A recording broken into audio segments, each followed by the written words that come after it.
আসলে চৰাইদেউবাসীৰ স্বাভিমানক কোঠাঘাত কৰা চৰকাৰৰ হঠকাৰী ভূমিকাত ক্ষুণ্ণ হৈ ইতিমধ্যে চৰাইদেউবাসীয়ে আজি পুৱা 6 বজাৰ পৰা সন্ধিয়া 6 বজালৈ 12 ঘণ্টীয়া বন্ধৰ আহ্বান জনাইছে আৰু ইতিমধ্যে বন্ধৰ প্ৰভাৱ চৰাইদেউ জিলাৰ সদৰ সোণাৰীত সৰ্বাত্মক হৈ পৰিছে। মই ভিডিঅ' জানিছোঁ সামগ্ৰিক পৰিৱেশ দেখুৱাবলৈ অনুৰোধ জনাইছোঁ।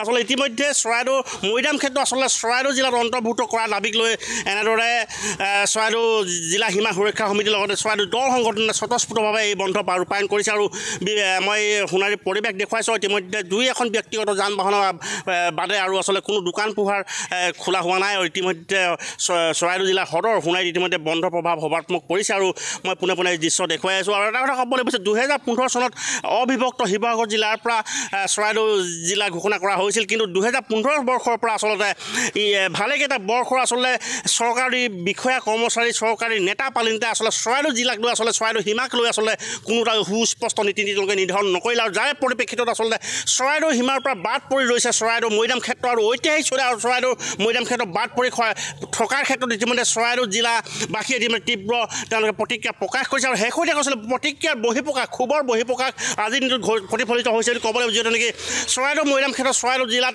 আচলতে তেওঁলোকে অন্তৰ্ভুক্তি কৰাৰ দাবীৰে ইতিমধ্যে বাধ্যত পৰি চৰাইদেউ জিলাবাসীয়ে চৰাইদেউ দল সংগঠনে চৰাইদেউ বিভিন্ন অনুষ্ঠান প্ৰতিষ্ঠানে একত্ৰিত হৈ আজি চৰাইদেউ জিলাৰ বন্ধ ঘোষণা কৰিছে আৰু মই পুনৰবাৰ সামগ্ৰিক পৰিৱেশ দেখুৱাবলৈ ভিডিঅ' জানিছোঁ অনুৰোধ জনাইছোঁ। আচলতে মই এতিয়া উপস্থিত আছোঁ চৰাইদেউৰ সদৰ সোণাৰী যি মাছমজিয়াত সোণাৰী নগৰৰ মাছমজিয়াত আৰু ইতিমধ্যে দোকান পোহাৰসমূহ বন্ধ হৈ পৰিছে আৰু বিভিন্ন যান বাহনসমূহ বন্ধ হৈ পৰিছে। ব্যক্তিগত দুই এখন যান বাহনৰ পৰিৱৰ্তে আচলতে কোনো এখন যান বাহন চলা দৃষ্টিগোচৰ হোৱা নাই আৰু সৰ্বাত্মকভাৱে আচলতে ৰাইজে স্বতঃস্ফূৰ্তভাৱে তেওঁলোকে সঁহাৰি জনাইছে। যিহেতু ঐতিহ্যমণ্ডিত চৰাইদেউ জিলা আচলতে চৰাইদেউ মৈদাম ক্ষেত্ৰ যদি নাথাকে আচলতে কেনে এটা কথা আহিব, এনে এটা প্ৰসংগ বিষয় লৈ আচলতে ৰাইজ যথেষ্ট ক্ষোভিত আৰু মোৰ দল সংগঠনৰ নেতা আছে, তেওঁলোকৰ পৰা প্ৰথমতে জানিব চেষ্টা কৰিম। আচলতে বিভিন্ন সময়ত বিভিন্ন অভিযোগ উত্থাপিত হৈছিল আৰু বিভিন্ন সময়ত বিভিন্ন দাবীও উত্থাপন হৈছিল। সমান্তৰালভাৱে কিন্তু চৰাইদেউ জিলাত চৰাইদেউ মৈদাম ক্ষেত্ৰ অন্তৰ্ভুক্ত কৰাৰ ক্ষেত্ৰত কিন্তু চৰকাৰেই হওক বিভাগীয় কৰ্তৃপক্ষই হওক কোনো এটা পদক্ষেপ গ্ৰহণ নকৰে আৰু বাধ্যত পৰি আজি মই পুনৰ কৈছোঁ আজি বাধ্যত পৰি চৰাইদেউবাসীয়ে বন্ধৰ দৰে কঠোৰ সিদ্ধান্ত গ্ৰহণ কৰিবলৈ বাধ্য হৈছে। প্ৰথম প্ৰতিক্ৰিয়া কি হ'ব আপোনাৰ? 2015 চনত চৰাইদেউ জিলা গঠন হৈছে, তেতিয়াৰ পৰা কিন্তু চৰাইদেউ মৈদাম সীমা নিৰ্ধাৰণ ক্ষেত্ৰত কোনো বিশেষ একো পদক্ষেপ গ্ৰহণ নকৰিলে আৰু যিহেতু জিলা গঠন হোৱাৰ পাছত চৰাইদেউ মৈদামক লৈ চৰাইদেউ হৃদপিণ্ডক চৰাইদেউ মৈদামক লৈ চৰাইদেউ জিলা গঠন হৈছে। গতিকে আমাৰ কথা স্পষ্ট আছিলে যে চৰাইদেউ মৈদাম চৰাইদেউ জিলাত অন্তৰ্ভুক্ত হ'ব লাগে। এই ক্ষেত্ৰত কিন্তু মুখ্যমন্ত্ৰী গভৰ্ণৰ জিলা উপায়ুক্তৰ পৰা আৰম্ভ কৰি বিভাগৰ সকলো বিভাগক আমি লগ কৰি কিন্তু একেবাৰে শেষ কৰিছোঁ বুলি ভাবিব পাৰে। আমি বিভিন্ন ধৰণৰ গণতান্ত্ৰিক আন্দোলন কাৰ্যসূচী গ্ৰহণ কৰিছোঁ। এই ক্ষেত্ৰত মুখ্যমন্ত্ৰীৰ লগত কেইবালানি আলোচনাও হৈছে, কিন্তু একো আমাৰ সফল পদক্ষেপ আমি নেদেখিলোঁ। গতিকে আমি চূড়ান্ত পৰ্যায়ত আমাৰ চূড়ান্ত সিদ্ধান্ত বুৰঞ্জী প্ৰকৃত চৰাইদেউ জিলাৰ সীমা নিৰ্ধাৰণ দাবী সমিতি আৰু বিভিন্ন জাতীয় জনগোষ্ঠী সংগঠন নেতৃত্ব কৰ্মচাৰী ছাত্ৰন্ত আমি সমগ্ৰ ৰাজ্যে ওলাই আহিছে যাতে চৰাইদেউ মৈদাম আমাৰ স্বাভিমান চৰাইদেউ জিলাৰ অন্তৰ্ভুক্ত হ'ব লাগিব।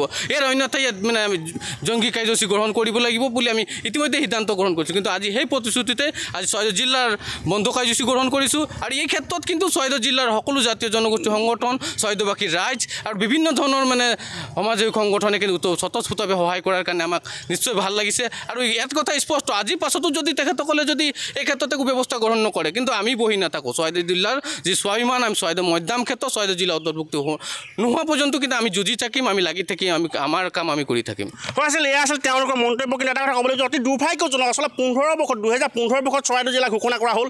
চৰাইদেউ মৈদাম ক্ষেত্ৰ চৰাইদেউ সীমাক লৈ আছে, চৰাইদেউ জিলা সীমাক লৈ আচলতে যিদৰে তৎপৰ হ'ব লাগিছিল বিভাগীয় কৰ্মকৰ্তা, কিন্তু আজি কোনোপতি তৎপৰ নহ'ল। আচলতে চৰাইদেউ জিলাৰ সীমা আচলতে সুস্পষ্ট নহ'ল। এই ক্ষেত্ৰত আচলতে নিশ্চয় চৰকাৰৰ যথেষ্টখিনি কৰণীয় আছিল আৰু ইয়াতকৈ আচলতে চৰাইদেউবাসীৰ বাবে ইয়াতকৈ আচলতে দুৰ্ভাগ্য নাই, কাৰণ এখন জিলা পালে চৰাইদেউবাসীয়ে, কিন্তু চৰাইদেউ জিলাই কিন্তু আজি এখন পূৰ্ণাংগ ৰূপে তেওঁলোকে গঠন কৰি দিয়া নহ'ল।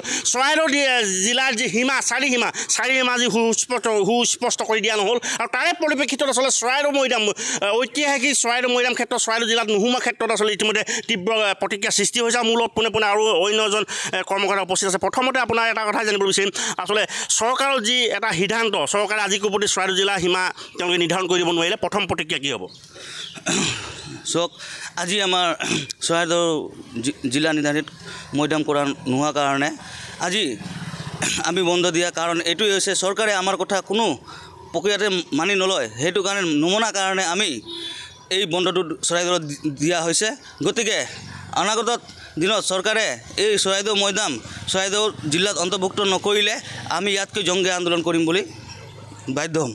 আছিল এয়া আছিল তেওঁলোকৰ মন্তব্য। মই পুনৰবাৰ সামগ্ৰিক দৃশ্য দেখুৱাবলৈ অনুৰোধ জনাইছোঁ। এনেদৰে আচলতে চৰাইদেউ জিলাৰ ইতিমধ্যে সদৰ আচলতে বন্ধ হৈ পৰিছে। বিভিন্ন গাড়ী চলাচল কৰিছে যদি ভালে ৰাইজে আচলতে গাড়ীসমূহ বন্ধ কৰিছে আৰু এনেদৰে স্বতঃস্ফূৰ্তভাৱে সঁহাৰি দিছে আৰু যথেষ্ট সংখ্যক দলৰ কৰ্মকৰ্তা চৰাইদেউবাসী আচলতে স্বতঃস্ফূৰ্তভাৱে সঁহাৰি দিছে আৰু বিভিন্ন সময়ত বিভিন্ন অভিযোগ উত্থাপিত হৈছিল যে চৰাইদেউবাসীৰ যি স্বাভিমান চৰাইদেউ জিলাৰ যি চাৰিসীমাক লৈ আচলতে চৰকাৰে হেতালি খেলিছে এনে এটা প্ৰসংগ আহিছিল আৰু তাৰে আচলতে সমগ্ৰ বিষয়টোৰ সন্দৰ্ভত ক্ষোভিত হৈ ইতিমধ্যে দল সংগঠনে আজি বাধ্যত পৰি চৰাইদেউ জিলা ঐতিহাসিক চৰাইদেউ জিলা যি 12 ঘণ্টীয়া বন্ধ ঘোষণা কৰিছে আৰু ইয়াৰ পৰিপ্ৰেক্ষিতত ইতিমধ্যে স্তব্ধ হৈ পৰিছে জনজীৱন, স্বাভাৱিক জনজীৱন আৰু সোণাৰীও ইতিমধ্যে যি বন্ধৰ প্ৰভাৱ পৰা পৰিলক্ষিত হৈছে আৰু ইতিমধ্যে দোকান পোহাৰ বন্ধ হৈ গৈছে। দুই এখন ব্যক্তিগত যান বাহনৰ বাদে আচলতে কোনো এখন যান বাহন চলাৰ দৃষ্টিগোচৰ হোৱা নাই আৰু এই ক্ষেত্ৰত আচলতে চৰকাৰে কেনেদৰে ব্যৱস্থা গ্ৰহণ কৰে, চৰকাৰে তেওঁলোকৰ আচলতে প্ৰতিবাদৰ ভাষা বুজি পায় নে নাপায় আচলতে পৰৱৰ্তী দিন সময়বোৰতহে আচলতে লক্ষণীয় হয়।